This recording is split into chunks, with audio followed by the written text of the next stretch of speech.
Hello යාළුවනේ සුබ දවසක් ඔයාලා හැමෝටම. ඔන්න ඉතින් ටික දවසකට පස්සේ තවත් වීඩියෝ එකක් අරගෙන ආවා ඔයාලා වෙනුවෙන්. ඉතින් මේ වීඩියෝ එකෙන් මම අද කතා කරන්න බලාපොරොත්තු වෙන්නේ ගොඩක් අය කමෙන්ට් කරලා තිබුණා, ගොඩක් අය විස්තර අහලා තිබුණා මාල්ටවලට කොහොමද එන්නේ කියලා. ඉතින් ගොඩක් අය කමෙන්ට්ස් කරලා තිබුණා.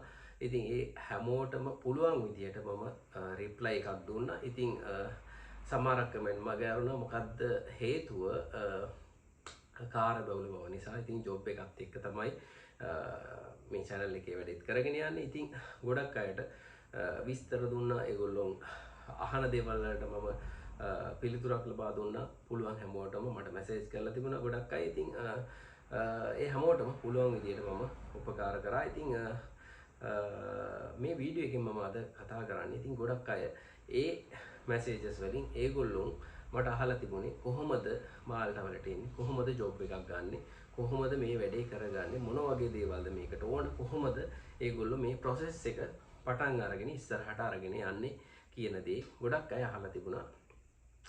ඉතින් ඒක නිසා තමයි මේ වීඩියෝ එක මම අද ඔයාලා වෙනුවෙන් අරගෙන ආවේ. ඉතින් ඇත්තටම කියනවා නම් මුලින්ම ඔයාලා මාල්ටවලට ජොබ් එකක් ගන්න කොහොමද?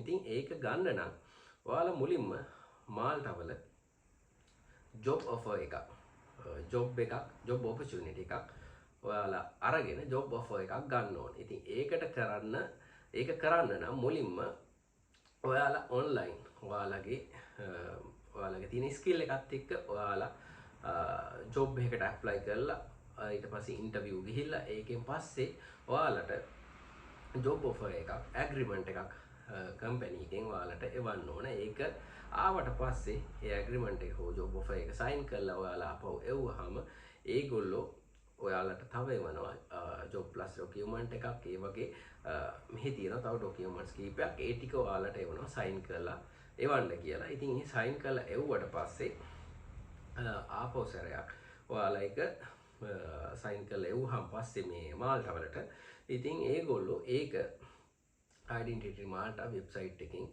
සබ්මිට් කරනවා. ඊට පස්සේ ඔයාලට ඒ සබ්මිට් කරාට පස්සේ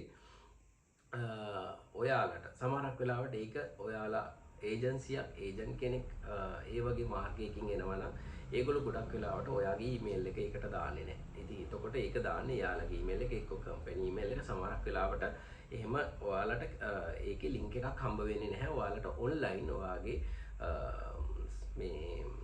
ඔයාලගේ ඇප්ලිකේෂන් එකේ ස්ටේටස් බලා ගන්න. ඉතින් එහෙම වුණොත් එයාලා දාන්නේ එයාලගේ ඊමේල්ස් විතරයි. ඉතින් සමහරක් අය එයාලගේ දැන් ඔයා ඇප්ලයි කරනවා නම් ඔයාගේ ඊමේල් එක දාන අවස්ථා තියෙනවා. ඒක 100ට එකක් දෙකක් වගේ තමයි. නැත්තම් ගොඩක් වෙලාවට ඒජන්සිය හෝ ඒජන්ට් එක්ක නැත්තම් කම්පැනි එකෙන් ඒගොල්ලන්ගේ ඊමේල් එක විතරක් දාලා සමහරක් වෙලාවට ඒ දේ කරනවා. ඉතින් ඒක ඩිපෙන්ඩ්. ඒක ඔයාලගේ එක දාන්නත් පුළුවන්, නොදාන්නත් පුළුවන්. ඉතින් ඒ කොහොම වුණත් ඔයාලගේ ඔන්ලයින් ඔයාලගේ ඇප්ලිකේෂන් එක චෙක් කරගන්න පුළුවන් කොහෙද තියෙන්නේ කියලා. එතකොට ඒකේ පෙන්නනවා ස්ටේටස් කීපයක්. ඉතින් ඒ සබ්මිට් කරාට පස්සේ ඒ ඊමේල් එක ආවට පස්සේ ඊමේල් එක යට තියෙනවා ලින්ක් එකක්. ඒ ලින්ක් එකෙන් ගිහිල්ලා ඔයාලට පුළුවන් ඔයාලගේ ඇප්ලිකේෂන් එක කොහෙද තියෙන්නේ, මොකද්ද දැනට තියෙන ස්ටේටස් එක කියලා බලා ගන්න.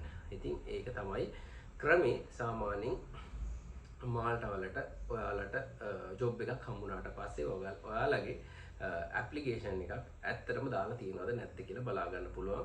ඒ ලින්ක් එකෙන් ඩෙන්ටිටි එකෙන් තමයි ඊමේල් එක එන්නේ. ඉතින් ඒ ඊමේල් එක ආවට පස්සේ ඒකේ ලින්ක් එකෙන් ඔයාලට බලා ගන්න පුළුවන්.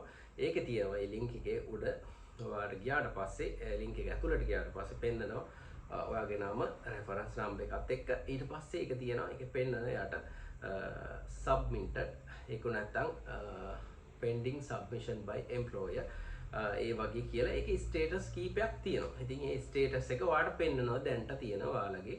ඔයා සබ්මිට් කරාට පස්සේ අනිවාර්යයෙන් පෙන්නන්නේ submitted කියලා තමයි පෙන්නන්නේ ඔයාගේ නමත් එක්ක රෙෆරන්ස් නම්බරයත් එක්ක. ඉතින් ඒක ඒ වුණාට පස්සේ ඒක මාසයක් දෙකක් සමහරක් දවස් 15ක් ඒක කාලයක්. ඒ කියන්නේ ඒකට එක්සැක්ට්ලි දවස් අපිට නිගමනය කරන්න බෑ කොච්චර කාලයක් ඇද්ද කියලා. ඒ ප්‍රොසෙස් එකට ටික කාලයක් යනවා. සාමාන්‍යයෙන් ඇප්‍රූවල් එකක් එන්න සමහරක් වෙලාවට මාස 3ක්, මාස 4ක්, මාස 5ක් මාස 6ක් අවුරුද්දක් යන අවස්ථාවක් තියෙනවා. සමහරක් ඒවා සති 3න් 4න් යන අවස්ථාවක් තියෙනවා. ඒක ඩිපෙන්ඩ්.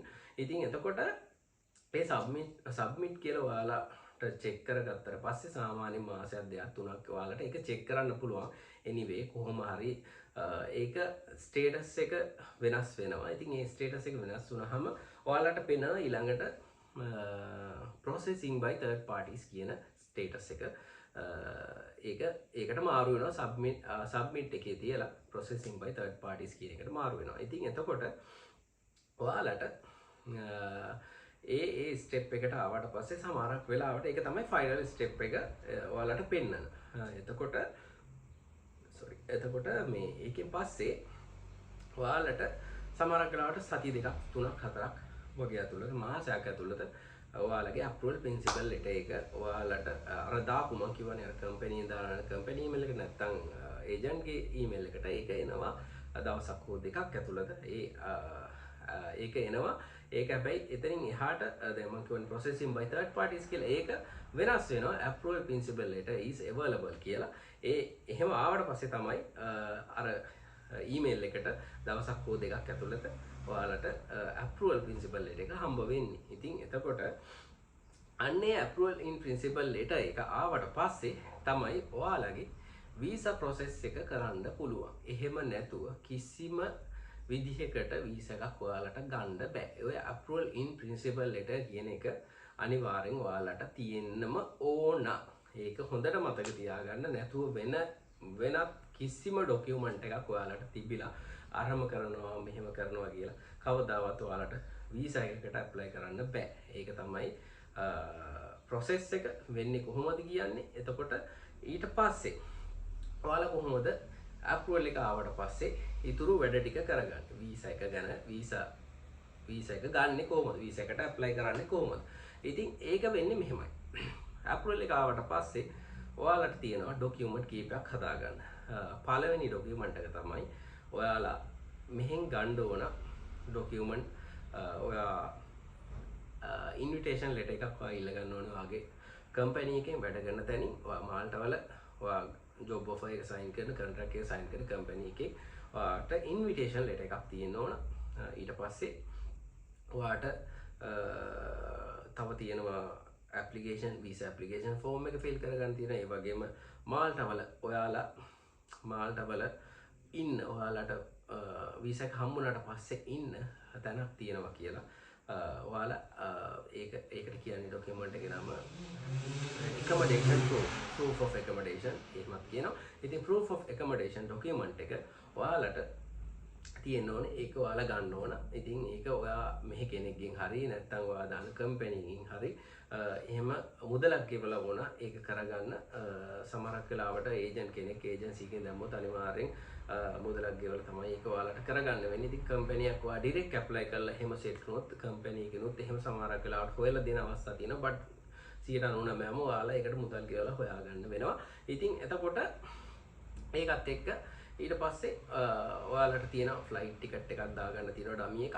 ඊට පස්සේ ට්‍රැවල් ඉන්ෂුරන්ස් එකක් දාගන්න තියෙනවා. ඔයාලගේ එඩියුකේෂන් සර්ටිෆිකේට්, ඊට පස්සේ ක්වොලිෆිකේෂන්, ඔයාලගේ තව මොනවා හරි කෝසස් තියෙනවා නම් ඒවා, ඊට පස්සේ පාස්පෝර්ට් ෆුල් ස්කෑන්, ඒ කියන්නේ ඔයාගේ පළවෙනි පේජ් එකේ ඉඳන් පේජස් ඔක්කොම ස්කෑන් කොපි එකක්, නෝමල් කොපි එකක්, ඒ කියන්නේ පේජ් එක විතරක් කොපි එකක්.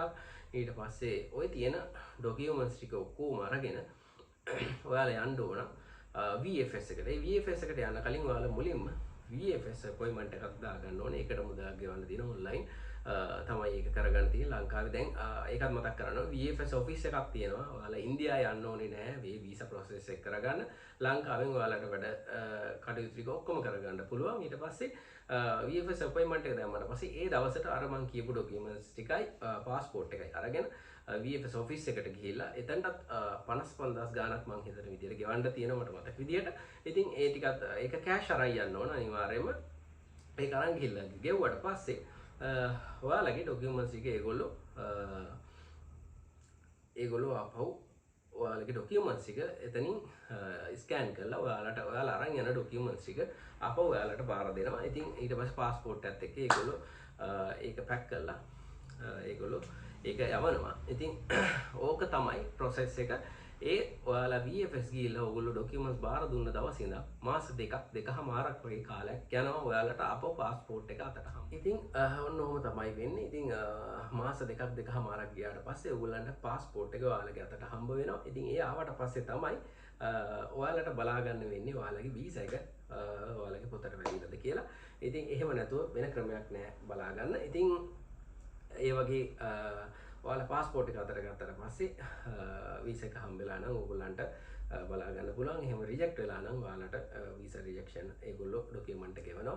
ඉතින් ඒකත් එක්ක ඒ කතාව එතනින් ඉවරයි. ඉතින් මම හිතනවා ඔයාලට මේ process එක ගැන පැහැදිලි වෙන්නේ නැති මාල්ටා වලට කොහොමද ඇප්ලයි කරන්නේ කොහොමද මේ වැඩේ වෙන්නේ වීසා එක ගහගන්නේ. ඉතින් ඒ හැමදේම මම මේ වීඩියෝ එකේ අද ඔයගොල්ලන්ට ඉදිරිපත් කරා. ඉතින් ඒක නිසා ඔයගොල්ලෝගේ මාල්ටා හීනය ඔයගොල්ලන්ගේ වැඩ කටයුතු කරගන්නේ ලේසියෙන් කොහොමද කියන එක ඔයාලට මේ වීඩියෝ එකෙන් ලොකු අයිඩියා එකක් වෙයි. ඉතින් මම මතක් කරා ඔයාලට වීසා රිජෙක්ෂන් එකක් වීසා රිජෙක්ෂන් සහ වීසා ඉන්ටර්විව් තියෙනවා. ඉතින් වීසා රිජෙක්ෂන් එක ගැන මම මතක් කරන්න ඕනේ. ඉතින් ඔයාලා කවුරු හරි කෙනෙක්ගේ මාර්ගයෙන් මාල්ටා වල ඉන්න කෙනෙක්ගේ නැත්නම් ඒජන්ට් කෙනෙක්ගේ මාර්ගයෙන් කොහොම හරි එනවනම් ඔයාලා ඒකට මුදලක් වියදම් කරන්න වෙනවා. ඉතින් කවුරුත් ඔයාලගේ වැඩේ නිකන් කරලා දෙන්නේ නැහැ. ඒක නිසා එහෙම වීසා රිජෙක්ෂන් එකක් ආවොත් ඔයාලා මුලින් වියදම් කරන මේ මුදලක් ඔයාලට නැති වෙන්න පුළුවන්. මොකද හේතුව මෙහි ඒ වැඩ කටයුතු ටික කරන්න මුදලක් යනවා ඔයාලට.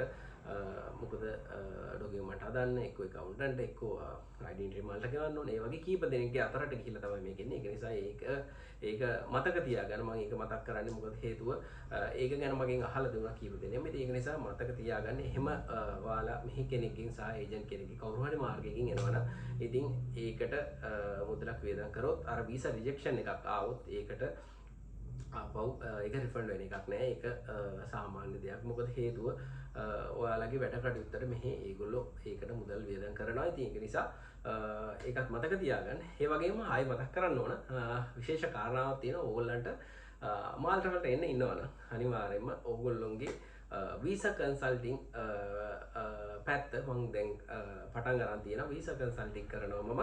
ඉතින් ඕගොල්ලන්ට ඕන ඩොකියුමන්ට් හදාගන්න ඔයගොල්ලන්ගේ වැඩ කටයුතු ටික කරගන්න මම උදව් කරනවා අනිවාර්යයෙන්ම වැඩේ ජෙනුවින් ඔයගොල්ලන්ට මම කරලා දෙනවා වීසා කන්සල්ටිං. ඉතින් මට කතා කරන්න ඔයගොල්ලන්ගේ මාල්ටා වලට වීසා වලට එක්ක ඩොකියුමන්ට් හදාගන්න අප්‍රූවල් එක ආවට පස්සේ ඔයගොල්ලන්ගේ වීසා ඇප්ලිකේෂන් ෆෝම් ඒ හැමදේම මම කරලා දෙනවා. ඉතින් ඒක නිසා ඔයගොල්ලෝගේ මොන හරි ප්‍රශ්නයක් තියෙනවා නම් මට අනිවාර්යෙන් මැසේජ් එකක් දෙන්න.